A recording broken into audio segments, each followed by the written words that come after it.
Hello students, Mr. Young here with Chapter 22, Lesson 2. It's called The Enlightenment. So in the last lesson we learned all about science and gravity and all that jazz. Science was making a big comeback. Well, the thinkers of the 1700s liked what they saw and thought that they could apply reason to solve life's problems, like human problems. And that reason was the light of the world, and they could use it to find truths. For this reason, the 1700s became what is known as the Age of Enlightenment. Alright, so break it down for me, Yunders. What are you talking about? Okay, a couple of wise guys had some ideas that broke away from religion and or tradition. Some of them were pretty good ideas about how government should treat people and how we should all treat each other nicely and things like that. To be honest, a lot of it is kind of behind the scenes kind of things that we all take for granted today. But I'll do my best to make it fun and understandable. Let's check it out. Okay, so during the Enlightenment, there was a lot of thinking about government and reform. We're going to throw around a word a lot today. It's called natural law, which are laws that can be applied to everyone and can be easily understood using reason. Think of natural laws as the rules for basic human conduct. There are things that people will naturally kind of know to do or not to do, even if they're not written down, like it just feels wrong killing people and stealing stuff. Those are, I think, natural laws. You don't just walk up to people and call them names. You treat strangers with respect and humanity. It's things like that, things you kind of know the right and wrong without anyone telling you. Those are natural law. Almost like the law of the jungle, but for people. Let's talk about Hobbes and Locke. Not Calvin and Hobbes, Thomas Hobbes and John Locke. They are very different English thinkers that had very different ideas about government.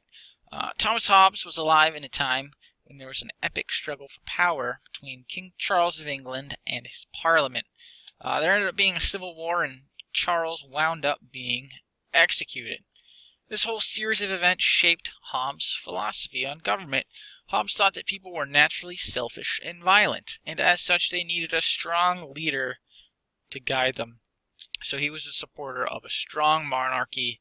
This theory is called absolutism. It's like you need a strong leader to lead the violent and stupid masses. He wrote all this down in his famous book. It's called Leviathan.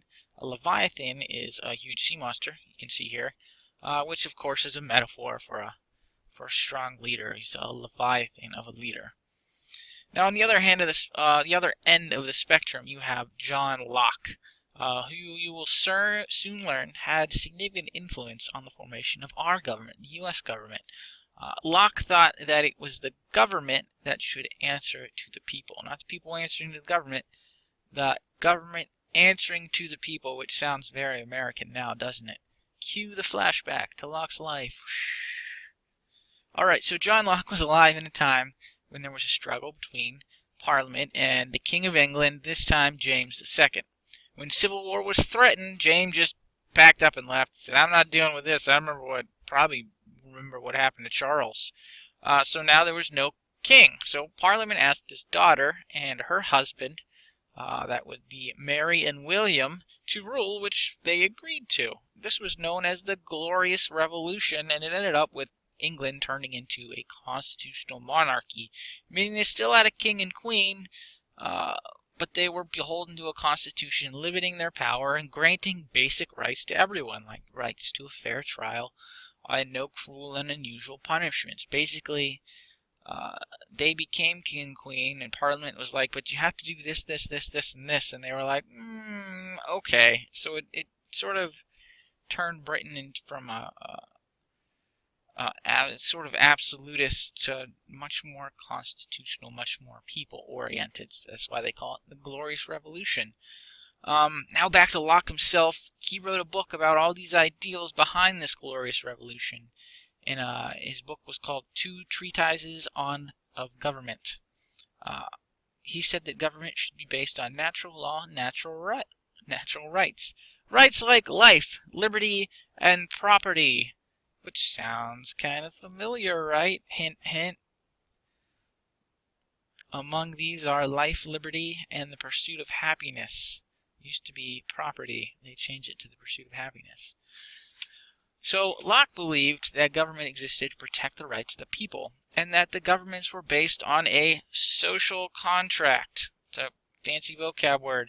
Now, social contract sounds boring, but it's actually pretty salty. It essentially says that any government is in agreement with its people, and that the agreement is basically like the government needs to listen to the people, and if the government starts taking away the rights of the people or fails to protect the rights of the people, it is the right of the people to overthrow the government and set up a new government. So it's pretty salty for two words, social contract. Like, you do it or else. We have the right to overthrow you. Locke's philosophy will go into practice soon in the British colonies in North America. Dun dun dun.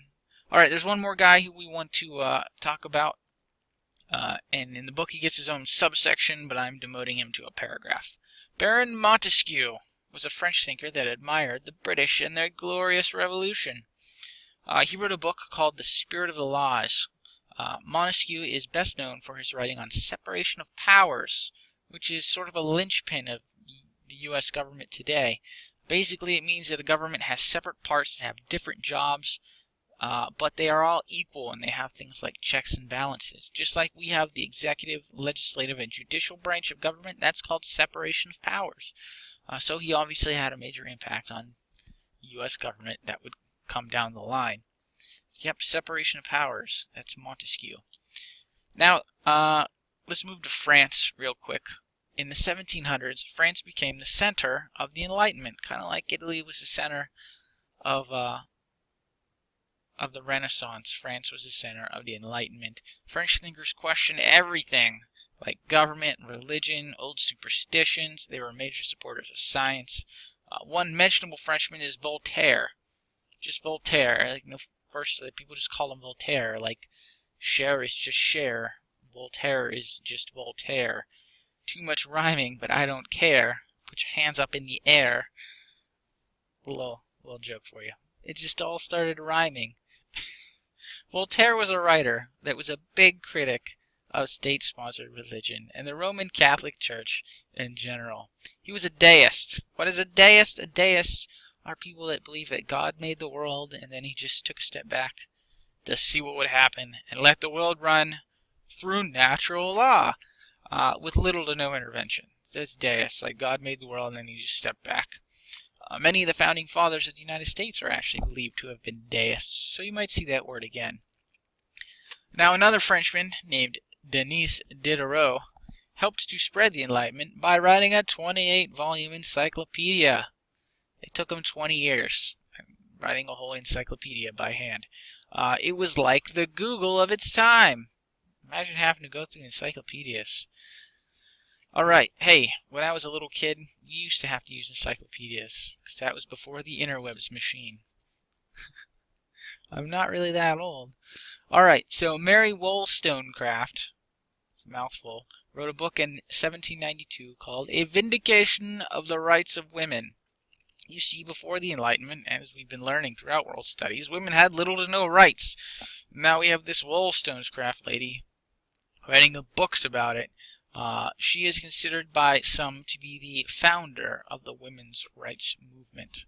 We actually have a whole chapter on reforms in the United States, and one of them is the women's rights movement. It really sort of takes another bold step in the 1800s, which is kind of a way off. Well, no, not really. 1792. Not far off. Not far off. Alright, one more guy real quick. Swiss thinker Jean-Jacques Rousseau wrote a book called The Social Contract. It's very similar to what we learned about social contract already in the lesson. He wrote about society being governed by the general will of the people, and that what society thinks is right should be what is right by law. There's nothing profound there. It was profound for its time, but not for this lesson since we've already done social contract. Alright, absolute monarchs. The Enlightenment was a time of people calling for government reform, but also a time when monarchs still claimed to rule by divine right. Change doesn't happen overnight, I suppose. Let's talk about some of these kings and their queens and things like that. So in 1643, King Louis XIV came to the throne of France, which was a major power in those days. He was called the Sun King. He held all the power in France, pretty much an absolute ruler. He expanded the borders of France, so that was good. He threw opulent parties for his nobles. He looks pretty opulent, too. Look at that. And then all this fluff and pomp and foo-foo, and then there's his sword. Gotta have your sword if you're king. Alright, next door in Germany, there were multiple states, with the two most powerful being Prussia and Austria.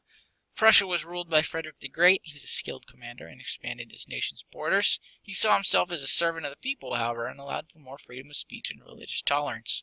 Austria was ruled by the Habsburg family. The Habsburgs cared for their serfs and instituted many reforms, like setting the serfs free and trying to tax everyone equally. There was some give and take there. The nobles weren't happy about it. Over in Russia, Peter the Great modernized the Russian government and the military. Russia actually was in a war with Sweden for, I believe, decades to get access to the Baltic Sea.